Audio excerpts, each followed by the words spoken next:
A'udzubillahiminasyaitonirrajim. Bismillahirrahmanirrahim.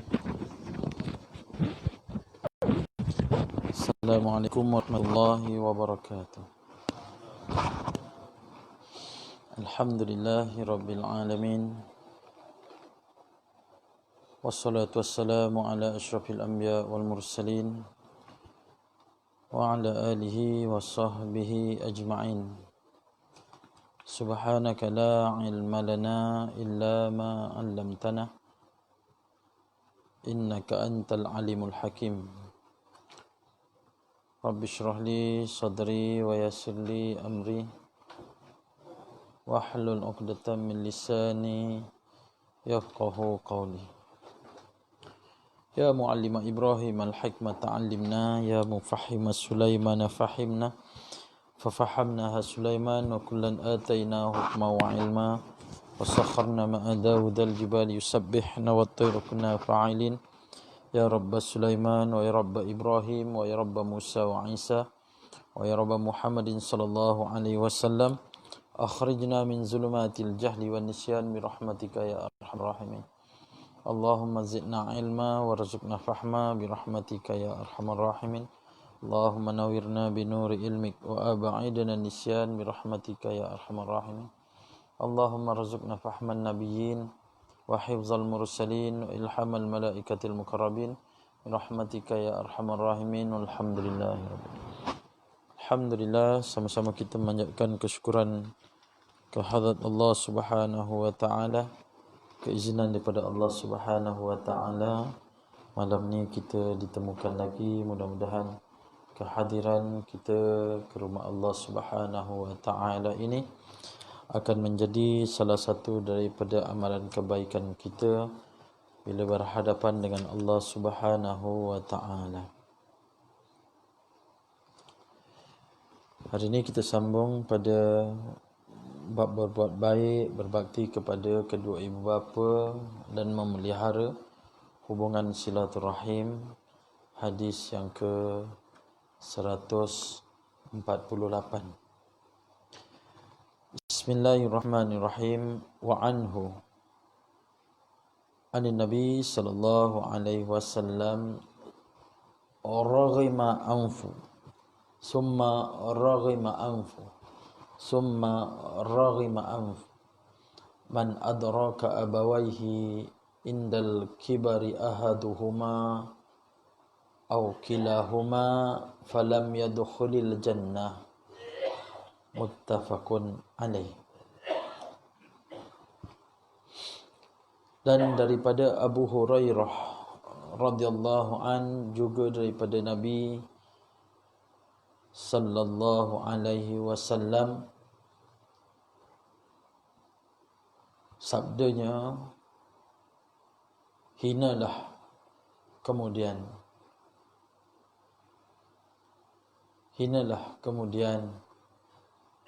hinalah iaitu bagi mereka yang sempat hidup bersama dengan salah seorang daripada ibu bapa atau kedua-duanya sekali ketika mereka tua sedangkan dia tidak dapat masuk syurga, iaitu sebab itu. Ibu-ibu, ayah-ayah, rahmati Allah Subhanahu wa taala, kita sambung hadis 148 yang telah diriwayatkan daripada Abu Hurairah bahawasanya Nabi sallallahu alaihi wasallam menyatakan bahawa 3 kali Nabi menyatakan hinalah dia, hinalah ke atas dia, hinalah ke atas mereka yang Nabi kata ada ibu, ada salah seorang daripada keduanya, sama ada ibu ataupun ada bapa atau kedua-duanya sekali, sedangkan dia hidup sama dengan ayah dia, dengan ibu dia. Tetapi Nabi bagi tahu sesungguhnya dia tak akan masuk dalam syurga. Disebabkan apa? Disebabkan kerana dia hidup tidak berbakti malahan menderhaka kepada ibu atau ayah atau kedua-duanya sekali. Jadi ibu-ibu, ayah-ayah yang dirahmati Allah Subhanahu wa taala, hadis ni pendek tapi mempunyai maksud yang dalam,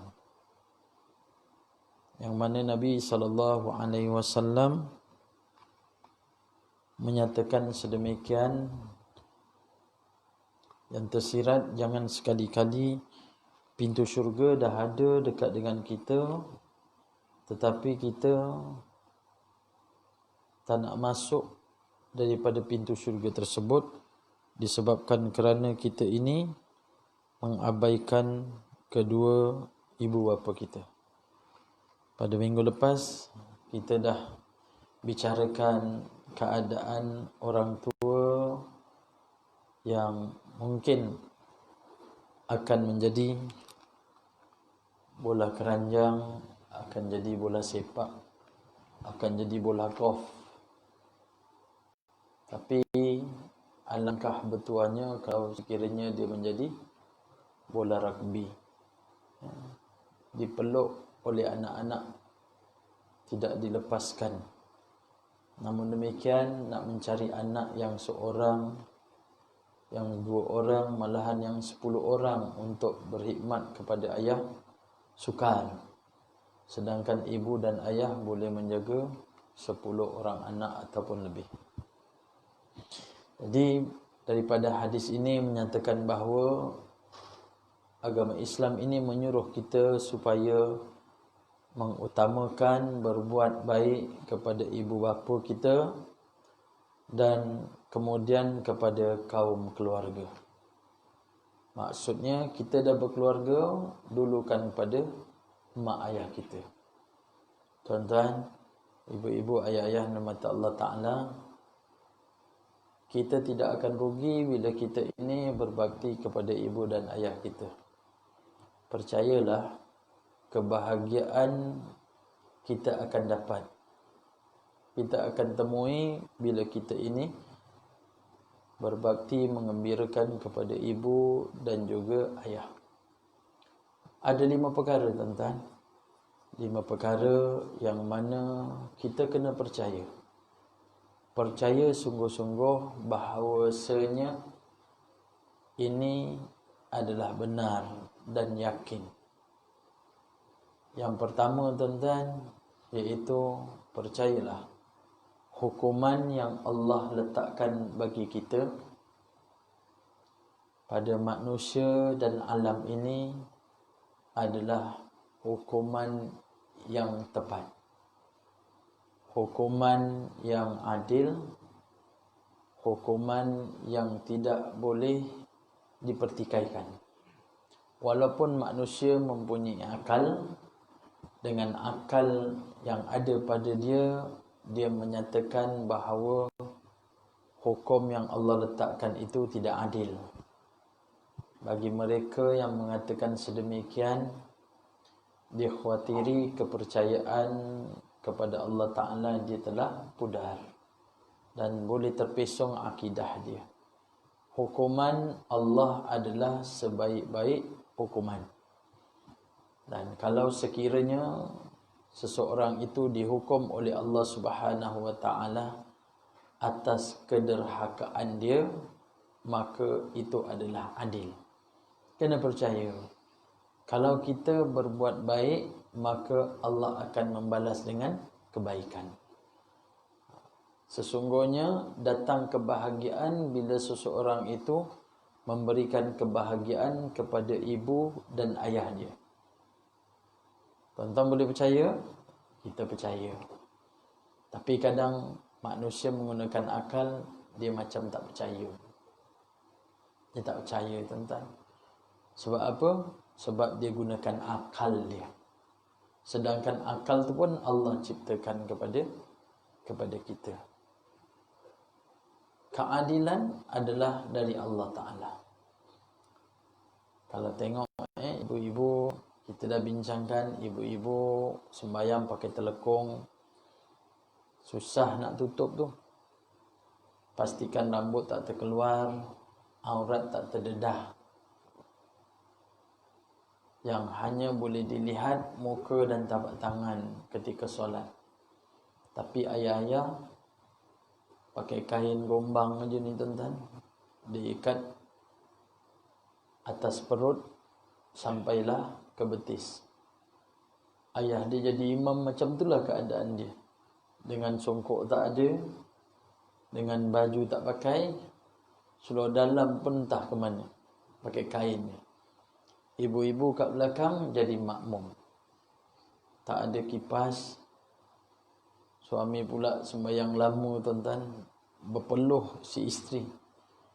Bukan badan saja berpeluh, ketiak-ketiak semua meleleh tuan-tuan peluh. Dari segi akal tuan-tuan, adil tak Allah letakkan macam tu? Tuan-tuan, dengar soalan saya kan? Adil tak?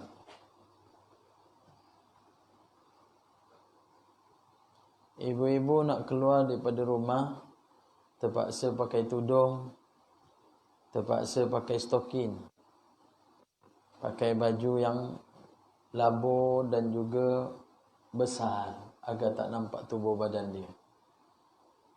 Suami dia tuan-tuan pakai t-shirt pagoda je, pakai seluar panjang, naik motor. Dah lah tak pakai helmet, songkok pun tak pakai, rambut mengerbang je, panas. Adil tak tuan-tuan? Tak jawab juga tuan-tuan ya. Alhamdulillah. Betapa tawaduknya orang bertamalim tuan-tuan. Bukan tawaduk kerana takut nak jawab, takut salah. Sedangkan saya dah bagi tahu itu hukuman daripada Allah Ta'ala. Adil tak? Adil tak? Adil. Orang perempuan kena pakai telekong, adil tak kaum ibu? Adil. Mana adil ustaz? Saya panas, dia tidak. Ibu-ibu, itu hukuman Allah, adil. Jangan kata tak adil. Ibu-ibu kena tutuplah aurat tu. Kalau tak tutup, ayah-ayah kena tanggung dosa. Ibu-ibu keluar tak pakai tudung, suami kena tanggung dosa. Ibu-ibu nak tanggung tak dosa suami? Saya tanya ibu-ibu kat belakang, nak tanggung dosa suami? Nak? Bapak-bapak kalau tengok, semua giling kepala. Dia tahu dosa dia pun banyak, buat apa nak tanggung dosa suami? Tapi itulah hakikat dia. Isteri kalau bersalah, tak dibimbing oleh suami, maka suami kena tanggung. Allah letakkan keadilan kat situ. Solat dia dalam keadaan macam itulah ibadat dia. Dosa dia lagi berat. Sama juga macam saya cerita pada minggu lepas. Kan? Ayah penat bekerja, pagi, petang, siang, malam yang tak cukup nafkah. Seperti mana Haji cerita pada minggu lepas, terpaksa kerja pagi, petang kerja lagi sampai malam kerana nak cari nafkah, nak membesarkan anak dulu-dulu. Jadi dulu-dulu. Anak nak belajar, terpaksalah kena sabar. Isteri tak bekerja, suami bertungkul lumus. Demam ke tak demam kerja, semata-mata cari nafkah. Tapi bila Nabi kata, kamu berbuat baiklah kepada ibu kamu, kedua ibu kamu, ketiga ibu kamu, keempat baru ayah. Adil tak? Adil tak? Barulah dengar suara sikit, deal. Bermaksud tuan-tuan dah faham dah. Itu hukuman Allah Ta'ala. Ya, diberitahu supaya berimat pada ibu-ibu 3 kali kerana tidak ada pada suami yang ibu kena tanggung. Kita dah bahas pada minggu lepas. Keadilan, ketetapan, hukuman Allah itulah sebaik-baik hukuman. Kena percaya? Ya, kena percaya. Kalaulah Nabi bagi tahu begini keadaan dia, kena percaya? Percaya. Jangan sekali-kali kita abaikan kedua ibu bapa kita. Sayangilah dia. Saya hari ini baca satu WhatsApp, subhanallah. Satu family, anak beranak tuan-tuan, dalam keadaan terpaksa menanggung penderitaan daripada COVID-19. Disebabkan ibu dia yang terkena penyakit daripada COVID-19. Ibu dia tak ketahui kenapa dia sedemikian dihantar ke hospital. Sampai satu tahap, ibu dia terpaksa dimasukkan dalam ICU. Anak-anak ada yang dapat masuk berganti-ganti, sehingga kan nak dimasukkan kepada ICU, anak-anak rasa inilah kali terakhir yang dia dapat jumpa mak dia. Dia dapat cium. Apa nak jadi, jadilah. Dia pun cium pada anak mak dia. Akhirnya mak dia dimasukkan dalam satu tempat khas. Itulah ciuman dia terakhir, sehingga kan dikebumikan dia tak dapat tengok lagi wajah mak dia. Selepas daripada peristiwa tu, rentetan anak-anak dia semua dijangkiti COVID-19. Bukan tu saja, tetapi cucu kepada nenek yang dah meninggal tu pun dijangkiti COVID-19. Dia menderita dengan demam, dengan batuk, dengan sakit. Akhirnya dia bertahan, lawan tuan-tuan. Dengan duka cita dia, pemergian ibu dia tak dapat tengok, tak nampak, tak dapat dimandikan, tak dapat diusung, tak dapat nengok dimasukkan dalam liang-lahat. Itulah ciuman terakhir. Tapi dia rasa puas dan dia sempat meminta maaf pada mak dia, dan mak dia meredai dia. Subhanallah. Allah berikan kat situ, tapi dia menanggung. Akhirnya dalam keluarga dia semua pulih, kerana mungkin antibody dia kuat berbandingan ibu dia yang telah mengidap beberapa penyakit. Nak cerita ni tuan-tuan, demi ibu tuan-tuan, anak tersebut harungi rasa sayang dengan ibu. Itulah anak-anak yang diibaratkan ibu sebagai bola rugby. Anak-anak berpaut semua. Semua sedih, pilu. Saya baca tuan-tuan, mula-mula saya ingat sikit artikel tu. Saya tengok, panjang sungguh. Sampailah read more, saya tekan, panjang. Tarikh dibagi tahu tu. Sampailah saya baca. Sampailah dia sihat. Lepas tu baru dia tuliskan nukilan dia. Sayang dia dengan ibu dia. Sesungguhnya bila dah ada redha daripada ibu, Allah pun meredai dia lah. Jadi hukuman Allah adalah tepat. Yang kedua, kena percaya tuan-tuan, bahawa sesungguhnya kebahagiaan itu bila kita ini akan dekat dengan Allah Ta'ala. Macam mana nak dekat dengan Allah Ta'ala? Ikutlah Allah gariskan melalui Nabi SAW. Daripada hadis-hadis tu kita percaya, yakin, dan kita cuba buat. Pada ibu dan ayah, peluklah sementara dia ada, ciumlah sementara dia ada. Lepas dia tak ada tuan-tuan, nanti kita tercari-cari. Tu saya cakap, kita ni masa kecil, bau ayah kita ni kita suka. Kita kenal bau ayah kita, kita peluk. Peluk ayah kita naik motor belakang tu kan, walaupun bau dia peluh tu kan busuk, tapi anak mencium dia tetap sedap. Kalau tak percaya tuan-tuan ada anak-anak kan, suruhlah anak ni cium badan kita. Dia cium tak? Dia cium. Dia boleh cium. Sebab dia sebenarnya, dia tahu ayah dia suka bau tu. Allah anugerahkan anak terhadap ayah. Sama juga isteri terhadap suami. Memang Allah anugerahkan. Tapi yang tak sedap bila kita cium pada ayah orang. Ayah orang dia tak sedap tuan-tuan. Sungguh tuan-tuan, kalau tuan-tuan tak cium, cubalah cium ketiak kawan sebelah. Saya cerita ni tuan-tuan, sebab saya baring, saya tengok anak saya. Anak saya datang peluk. Boleh cium ketiak ayah? Boleh dicium. Subhanallah, saya kata, betul lah Allah anugerahkan dengan anak beranak ni tuan-tuan. Sebab tu bila kita ni ada ibu, kita cium katil ibu tu, kita dah bau katil dia. Tapi bila tak ada, kita cari tak? Kita cari tuan-tuan. Kita cari dan kita cari bau tu, lama-lama hilang. Tapi kita rindu bila mak dah tak ada seminggu, 2 minggu. Terkadang kita menangis masuk dalam bilik tu, kita bau lagi bau mak punya badan tu. Tu Allah anugerahkan. Tapi kalau tuan-tuan masuk dalam bilik kat Mekah, duduk sama-sama, cuba hidu kaum baju kawan-kawan macam ni. Sebelum masuk dah tarik nafas tuan-tuan. Ya, lepas tu keluar balik, embus balik. Lebih baik aku duduk kat dalam masjid daripada aku duduk dalam maktab. Macam-macam bau. Dia kata, saya cakap dengan ibu-ibu dengan ayah-ayah, ibu-ibu akan kenal bau suami sampai mati. Ingat tak? Dulu saya bagi tahu, ayah-ayah kena ingat bahawa sesungguhnya ibu tidak akan lupa bau suami dia. Sebab ada kaitan kat situ. Talian di antara suami dengan isteri.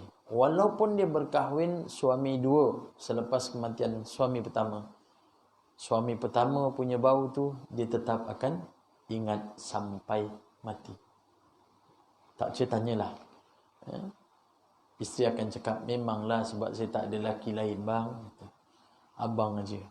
Tapi hakikatnya itulah Allah Ta'ala tahukan. Jadi kalau nak rasa kebahagiaan, ingat dekat dengan Allah. Tuan-tuan akan bahagia. Hatta walaupun tak cukup. Sebab tu kadang kita tengok paper ni kan, tengok surat khabar, seorang ibu dijaga oleh seorang anak. Hatta sampai dalam keadaan ibu dia kering dah. Disuap, dimandikan. Subhanallah.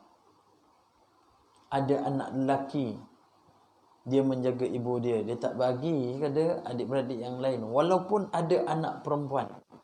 Tapi anak lelaki yang pergi mandikan, cebokkan. Bahagia dia, bahagia. Nak pergi mana-mana teringat je mak dia. Hatta pergi sarapan pun teringat mak dia. Saya ajak pergi sarapan pun tetap ingat mak dia. Anak buah tahulah. Dan seterusnya, yang ketiga tuan-tuan, bahawa sesungguhnya kita nak buat baik ni sudah pasti manusia semua akan ada ujian. Ada musuh. Percaya kita nak buat baik ni mesti ada musuh. Kalau kita nak berbaik kepada ibu dan ayah kita, ingat, kita mesti ada musuh. Siapa musuh kita? Musuh kita ada dua je tuan-tuan. Siapa dia? Manusia. Yang kedua jin. Jin adalah musuh kita. Dia punya bos dia iblis. Iblis adalah musuh kita. Ke ada kat sini yang berkawan dengan iblis? Berkawan dengan jin? Jin Samsudin tak pakai. Jin betul ni tuan-tuan. Tak. Itu musuh kita. Tuan-tuan, kita ni baik pun orang tak suka. Apatah lagi kita tak baik, lagi orang tak suka. Kita baik, orang tak suka. Betul ke bila ditanya kita baik? Mungkin kadang kita rasa kita baik, tapi bagi orang kita ni tak baik. Tapi memang betul ada orang yang baik, tapi memang dia tak suka. Mana buktinya tuan-tuan? Dialah khuluqun azim, akhlak yang terpuji, menjadi salah satu contoh sekalian makhluk Allah, manusia di atas muka bumi ini. Siapa dia? Rasulullah sallallahu alaihi wasallam. Ada musuh dia? Ada musuh Nabi? Siapa dia? Di kalangan orang kafir yang nak bunuh. Dialah sebaik-baik makhluk. Musuh dia adalah manusia. Kita ada juga. Bagi kita ni, di antaranya manusia menjadi musuh bagi kita. Kadang nak buat baik, ya. Nak buat baik, lalu adalah kawan-kawan kata, engkau aja ke yang jaga mak engkau dengan ayah engkau? Abang-abang kau tak ada ke nak jaga? Patutnya kita cakap apa? Sesungguhnya memang Allah bagikan kunci pintu syurga tu kat aku. Dan abang aku pun sibuk. Dan dia pun bagi kunci tu kat aku. Alhamdulillah aku dapat. Tapi kalau ada orang yang menghasut sedemikian, kita mula terikut dengan hasutan dia. Nak cakap macam mana? Aku tengok dia pun macam tak nak jaga je. Aku pun fikir juga ingat nak bagilah. Ni tuan-tuan. Sebenarnya yang kawan tu dia adalah musuh kita. Patutnya dia bagikan kepada kita dengan semangat. Tapi dia menghasut jadi batu api. Iblis pun ada kacau tuan-tuan. Sebab tu kadang kita uruskan mandikan ayah kita, mak kita ni, datang bisikan-bisikan tu. Suara tu tak datang tuan-tuan, tapi bisikan di telinga tu datang. Sampai bila engkau nak jaga mak engkau macam ni? Sampai bila engkau nak jaga ayah engkau macam ni? Apa salahnya kau sesekali suruh abang kau pergi jaga, biar dia rasa kepenatan kau. Tu bisikan daripada syaitan. Bisikan daripada iblis. Tuan-tuan, ada seorang sahabat nama dia Abdullah Ummi Maktum. Saya dah cerita dah? Abdullah Ummi Maktum? Belum? Okey, saya ceritalah. Walaupun dah cerita, cakap belum, insya-Allah saya dapat cerita lagi. Abdullah Ummi Maktum ni tuan-tuan ialah sahabat Nabi yang buta daripada lahir. Dia lahir buta tuan-tuan. Sampailah dia wafat, meninggal dia dalam keadaan buta. Dan dia meninggal keadaan di dalam peperangan. Dan gugur syahid. Tuan-tuan terfikir tak macam mana orang buta nak pergi perang? Terfikir tak? Agak-agak dia boleh pegang apa? Boleh pegang pedang ke lembing. Siapa yang dia nak tebas tuan-tuan? Dia minta dengan Nabi. Ya Rasulullah, izinkan aku untuk pergi berperang. Nabi tak bagi. Dalam keadaan kau buta ni, pergi masuk perang tak ada lain dah seperti mana menempah untuk maut. Sampaikan dia minta, ya Rasulullah, izinkanlah. Mohonlah pada Allah Ta'ala turunkan dengan ayat untuk berikan kepada aku untuk gugur syahid. Atas permintaan dia beberapa kali Nabi SAW benarkan. Walaupun pada awal dia tak ada dalam peperangan. Dan dia menggantikan tempat Nabi menjaga Madinah sebagai Perdana Menteri. Rasulullah SAW ni sebagai ketua pemimpin bagi orang Islam di Madinah semasa penghijrahan Nabi SAW di Madinah. Tapi Nabi SAW pergi berperang, tempat beliau digantikan oleh Abdullah Ummi Maktum yang buta. Segala hukum apa semua dijatuhkan oleh Abdullah. 13 kali tuan-tuan. Mulia tak dia? Mulia. Sehingga kan Allah turunkan ayat, beberapa ayat hasil daripada apa? Hasil daripada watak ni lah Abdullah Ummi Maktum. Yang mana Nabi SAW tidak memandang kepada Abdullah Ummi Maktum ketika melayani orang kafir, ketika Nabi berdakwah. Diberi salam oleh Abdullah Ummi Maktum. Nabi tak mandang, lalu dia berdakwah kepada orang kafir. Allah turunkan ayat ketika tu. Tuan-tuan boleh semak dalam surah Abasa. Abasa wa tawalla an ja'ahul a'ma. Sampai ayat 16 tu tuan-tuan, tu cerita siapa? Cerita Abdullah Ummi Maktum. Nabi terus mengangkat atas kemuliaan hati dan jiwa daripada Abdullah Ummi Maktum sampai dan dia duduk di sebelah dengan Nabi SAW. Selepas tu Abdullah datang, Nabi akan menyambut dia. Dan bukan itu saja kesukaan Nabi dengan Abdullah Ummi Maktum, hinggakan dia ini menjadi orang yang muazzin Nabi lah. Bukankah Bilal bin Rabah muazzin Nabi? Ya, Bilal bin Rabah muazzin Nabi. Tapi ada seorang lagi hamba Allah, sahabat Nabi, namanya adalah Abdullah Ummi Maktum. Yang azan tersebut menjadi sunnah sahabat sampai sekarang. Tapi bukan kat bertamalim. dia berada di Mekah dan Madinah. Tiap-tiap waktu akan dilaungkan azan oleh Bilal bin Rabah, tetapi ada satu waktu yang dilaungkan oleh Abdullah Ummi Maktum. Waktu bila? Waktu subuh. Subuh di Mekah dan Madinah sampai sekarang 2 kali azan. Bertamalim tak ada. Paidalam pun tak ada, tuan-tuan. Tuan-tuan yang kata ustaz ni kenakan bertamalim ya, kampung ustaz macam ada. Paidalam pun tak ada, tuan-tuan. Tapi kat Mekah Madinah memang ada. Waktu kita pergi umrah, azan pertama 1 jam sebelum masuk subuh. Barulah azan kedua. Azan pertama dilaungkan oleh Bilal bin Rabah. Azan kedua Abdullah Ummi Maktum. Nak cerita yang ketiga tadi, tuan-tuan, kita ni semua ada musuh. Nak buat baik dengan ibu ayah pun ada musuh yang menghasut. Iblis pun hasut, manusia pun hasut. Abdullah ni, tuan-tuan, rumah dia jauh. Tapi setiap waktu dia tidak akan tinggalkan untuk berjemaah bersama dengan Nabi. Dia tiada kuda, apatah lagi basikal, motor jauh sekali, kereta tak wujud, tuan-tuan. Abdullah Ummi Maktum buta, jalan jauh, tuan-tuan.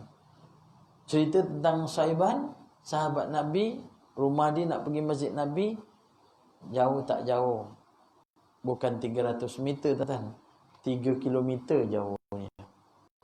Berjalan kaki nak solat fardu. Lebih kurang daripada sini sampai Semabuk. Ada sampai Semabuk? Tak sampai. Peringgit.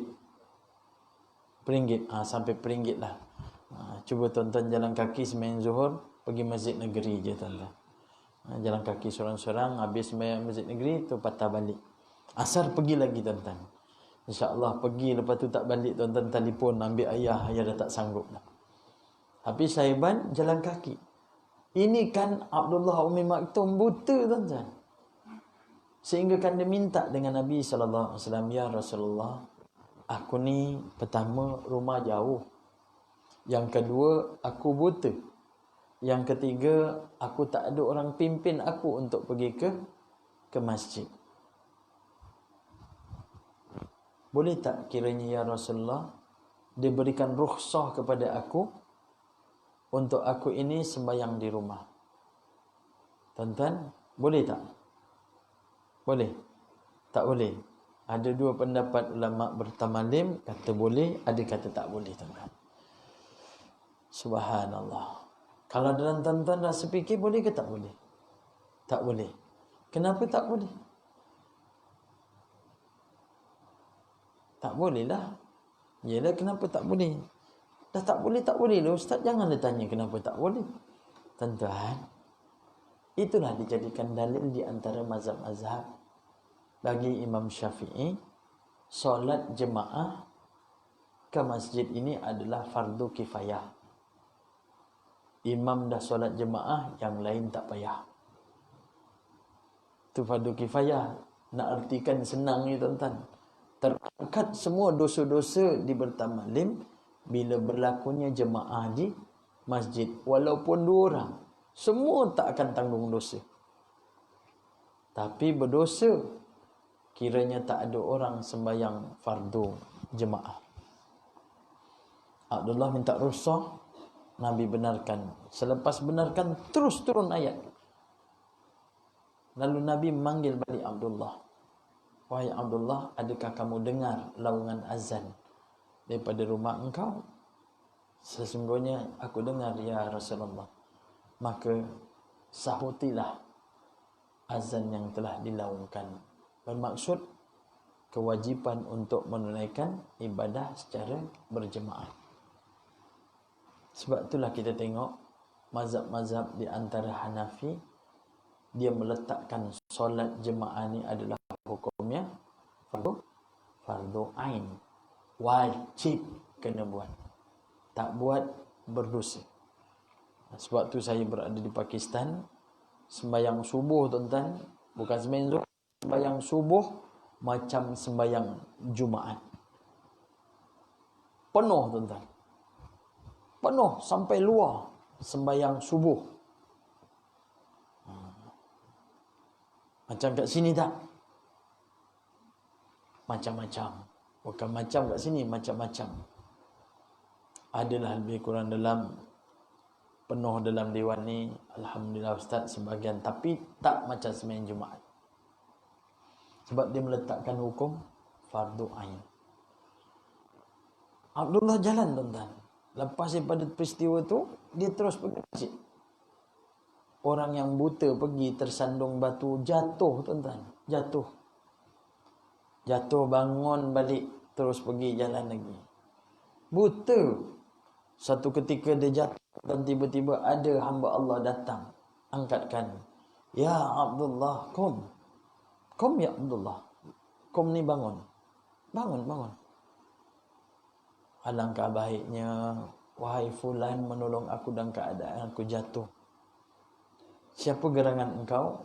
Apa kata Abdullah?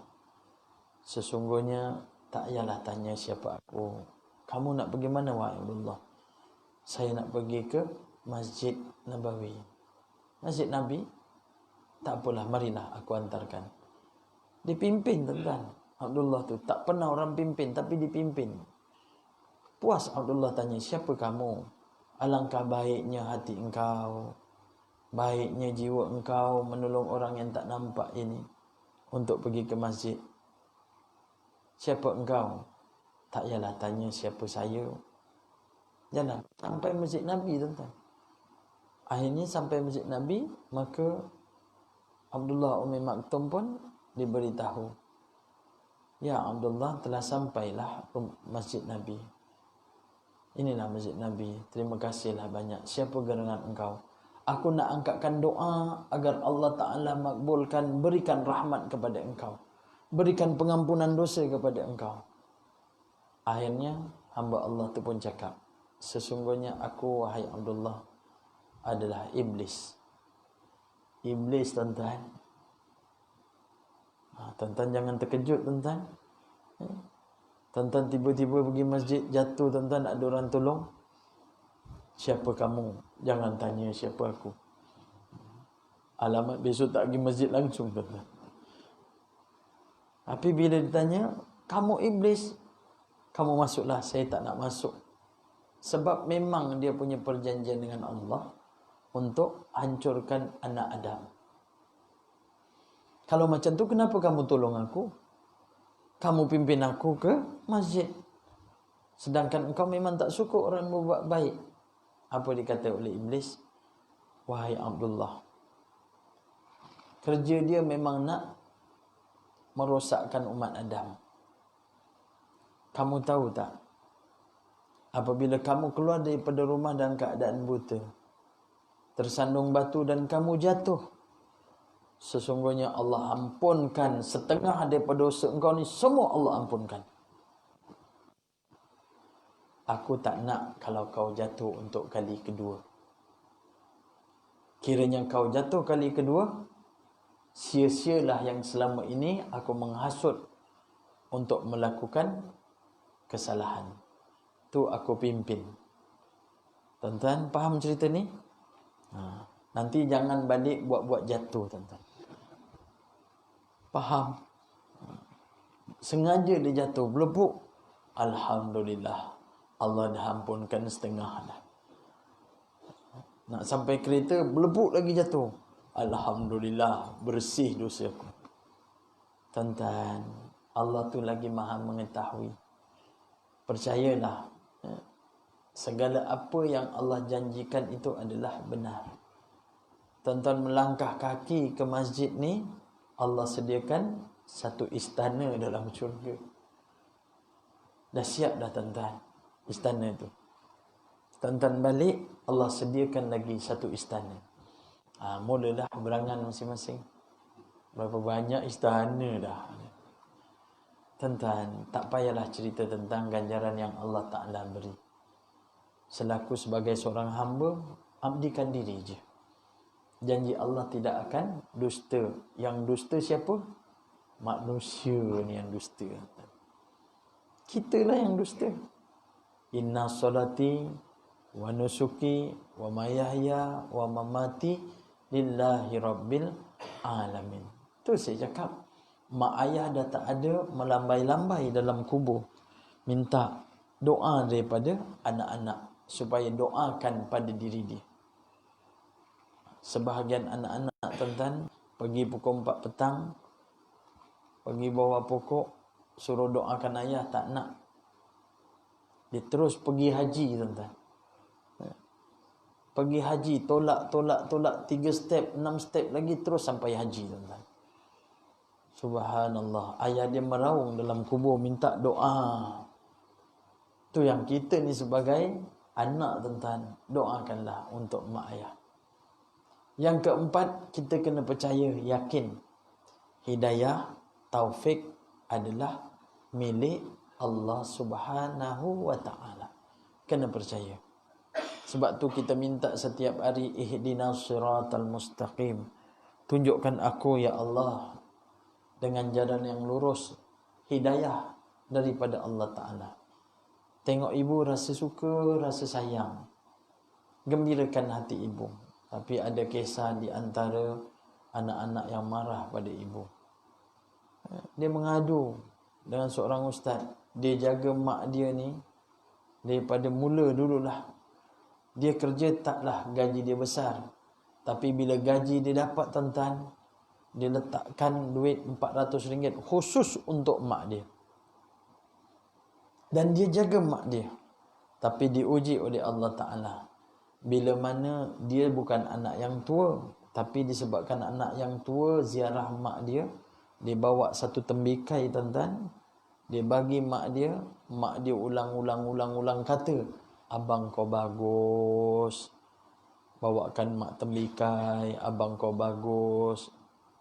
Dia bawakan mak tembikai. Akhirnya anak tu terlepas kata. Apa dia kata? Yang selama ni saya ni jaga mak tak ungkit-ungkit, tak cakap-cakap pun. Tapi abang datang ziarah sekalian tu tembikai, mak ulang. Rupa-rupanya apa tuan-tuan? Allah uji kat dia kat situ.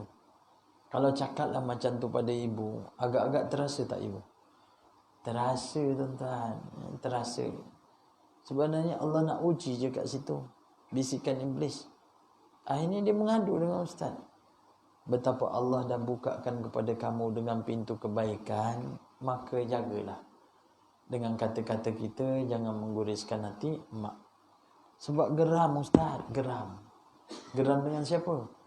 Geram dengan mak lah. Sebab mak asyik cerita, asyik tembikai, tak habis-habis. Dah setahun, 2 tahun, 3 tahun, ingat tembikai itu juga. Sedangkan saya ni tiap-tiap hari mandikan dia, bagi makan. Dan terkadang makanan saya, gaji saya pun tak cukup untuk anak-anak. Semata-mata dengan mak. Ingat tuan-tuan, itulah ujian bagi seorang anak. Bila ibu, ayah dalam keadaan dia tua. Janganlah marah. Sebab Allah tarik sikit-sikit tuan-tuan. Daripada mata yang nampak, dah tak nampak, tersandung meja, pecah pasu bunga. Maafkanlah ibu. Ada satu mak salih ni tuan-tuan, dia tulis satu surat. Sampailah satu ketika dia serahkan kepada anak dia. Anak dia tak ada kat rumah. Maksudnya dihantarkan surat tu, yang anak dia tak duduk dengan dia. Akhirnya dia tulislah surat.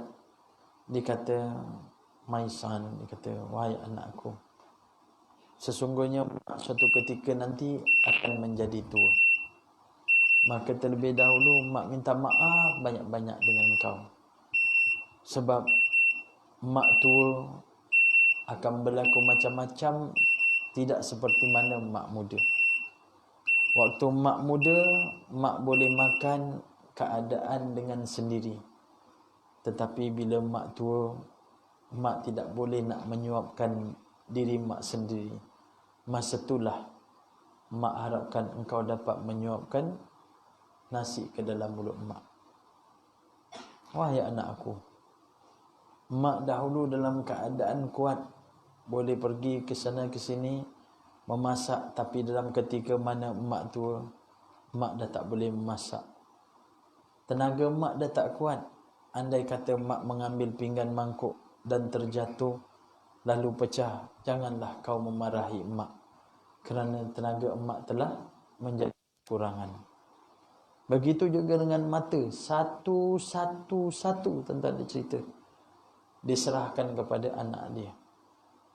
Anak-anak bagi yang tahu, berfikir tentang, maka dia akan rasa apa? Rasa hiba, sedih. Sebab manusia akan lalui suasana begitu. Suasana begitu dia akan lalui. Mata kita dah tak nampak tuan-tuan. Cakap kita dah tak teratur. Telinga kita dah tak dengar dah. Mak kalau cakap kadang kita dah tak dengar dah. Anak kalau cakap mak dah tak dengar dah. Kadang dia cakap dengan anak dia, kalau seandainya engkau bercakap dengan mak tanya berkali-kali, kau janganlah marah mak, kerana mungkin ketika itu pendengaran mak dah tak dengar. Ya tuan-tuan, kita sampai satu peringkat nanti jumpa pada mak ayah macam tu, ingat waktu kita kecil macam mana mak didik kita, ayah didik kita. Itu ujian bagi kita. Seterusnya tuan-tuan, yang kelima ialah ingat juga, percayalah, tuan-tuan diberikan kemuliaan oleh manusia atas apa jawatan tuan-tuan, ataupun kemuliaan yang Allah angkatkan kepada tuan-tuan. Ingat, sesungguhnya kemuliaan itu adalah datang dari Allah Ta'ala. Percaya, benda tu ada 5. Jangan rasa sombong dan bongkak, kerana kekayaan, kebanggaan, kemuliaan datang daripada diri dia sendiri. Ada 5 yang saya bagi tahu. Jadi kita tengok lagi pengajaran daripada hadis ini. Dikata ibu bapa adalah orang yang paling patut dihormati. Sesiapa yang mengabaikan tanggungjawab terhadap mereka, nescaya dia tidak akan masuk dalam syurga. Tetapi ada menyatakan bahawa bukan masuk syurga tuan-tuan, bau syurga pun dia tak akan dapat. Bau syurga ni tuan-tuan, jauh dia 500 tahun perjalanan. Bukan 500 batu tuan-tuan, 500 tahun perjalanan. Kita hidup berapa tahun tuan-tuan? Berjalan tu, kalau berjalan sampai jauh 500 tahun, bau syurga tu akan sampai.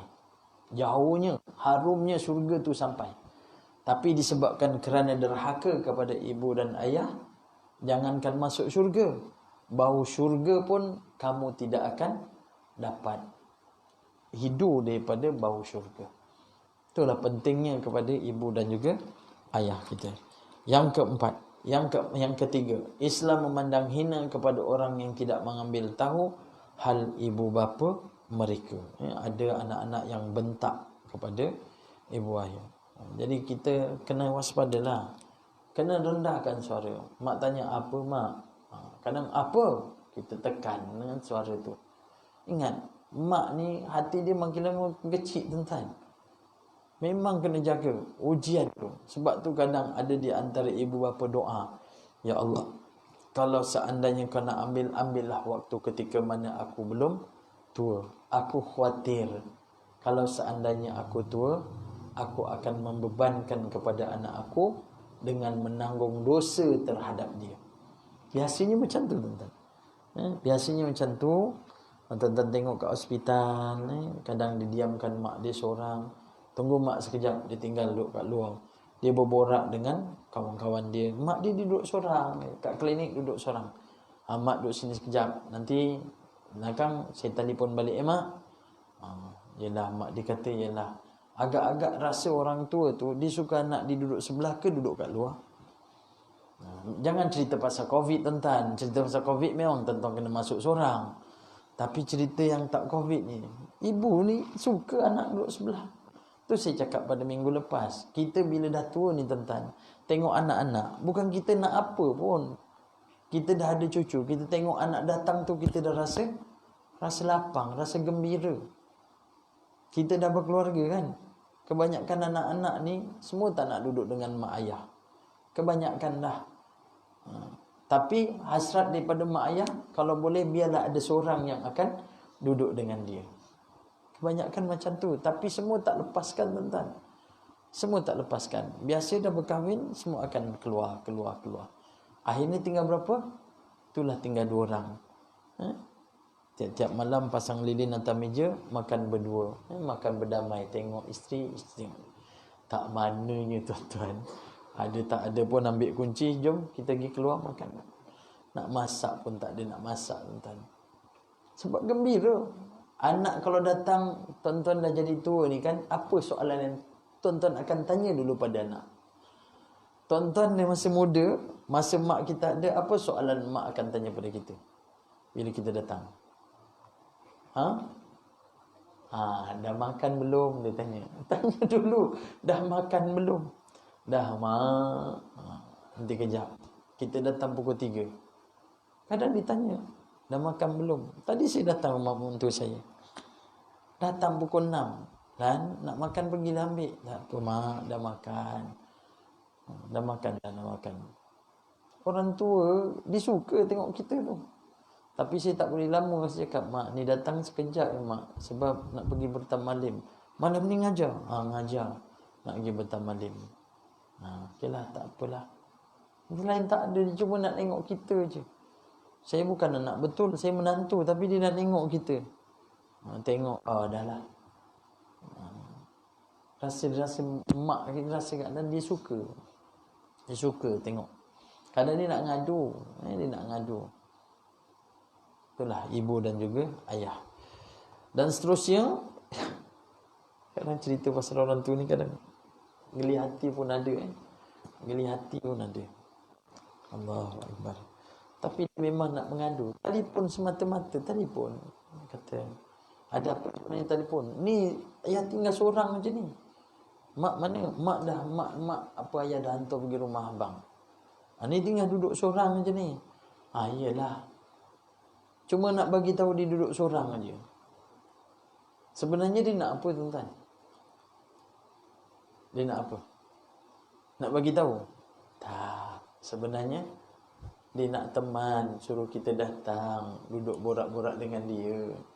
Tapi dia tak cakap. Dia simpan semua rahsia tu. Susah. Mak ayah susah nak cakap, tuan-tuan. Tuan-tuan nanti satu ketika sampai, sama juga. Kita lapar. Anak tak makan. Ayah, jomlah makan. Tengok benda tu tak banyak. Apa kita cakap? Ayah dah makan dah. Ayah dah kenyang dah. Makan. Tapi dalam perut masa duduk, kreng. Akhirnya semua dah makan, barulah pergi dapur. Apa benda yang aku nak makan ni? Ada dah roti. Alhamdulillah.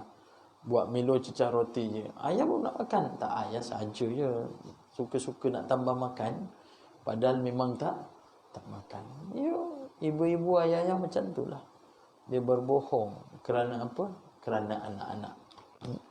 Tapi anak-anak pun boleh tahan bohong pada mak ayah. Yang kelima, berbuat baik kepada ibu bapa adalah wajib walaupun mereka masih muda. Tetapi hadis ini menyebut ketika tua, kerana pada ketika itu mereka lebih berhajat kepada bakti anak-anak disebabkan kelemahan mereka. Itu yang saya cakap tu.